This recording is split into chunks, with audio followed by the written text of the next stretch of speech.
Hello दोस्तों, hello मित्रों। मैं एक बात बता रही हूँ।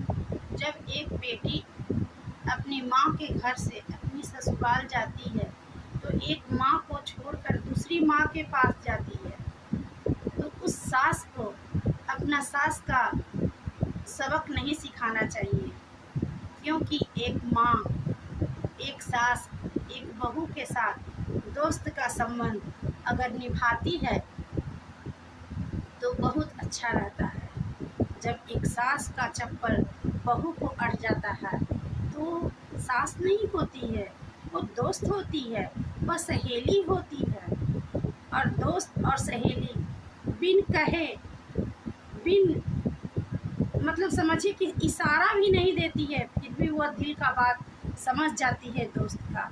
इसी तरह से सास को भी अपनी बहू को समझना चाहिए और एक बहू को अपनी सास को समझना चाहिए कि ये मेरी सास नहीं, मेरी दोस्त है। तब देखिए बहू का संस्कार और सास का संस्कार दोनों मिलकर कितना अच्छा रंग दिखलाता है और उस घर को स्वर्ग बना देती है। क्योंकि बहू को प्रेम से और बेटी को भी प्रेम से तौलना चाहिए एक तराजू में। क्योंकि हम लोग का देखने का नज़रिया एक रहना चाहिए, दो नहीं।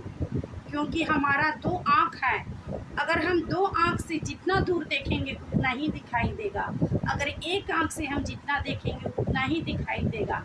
इसलिए दो नज़रिया नहीं देखना चाहिए, एक नज़रिया देखना चाहिए। आपके पास धन दौलत है चाहे नहीं है, लेकिन आपके पास प्यार ज़रूर है, आशीर्वाद ज़रूर है, प्रेम करने के लिए है, तो आप इसको इजहार कीजिए और आप इसको इस्तेमाल कीजिए। तब आपका घर देखिए स्वर्ग से सुंदर हो जाता है कि नहीं। लेकिन एक बहू को, एक बेटी को अपना औहदा दिखलाने लगिएगा तो फिर वो ससुराल नहीं, उसका कब्र खाना हो जाता है।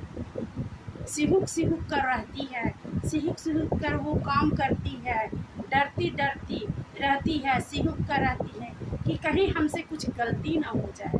इसलिए सभी माँओं से यही मेरा विनती है, कल दिन हम भी सास बनेंगे, हम भी माँ हैं। इसलिए सभी माँ और सभी सास को हम यही कहेंगे कि प्रेम का गंगा बहाइए।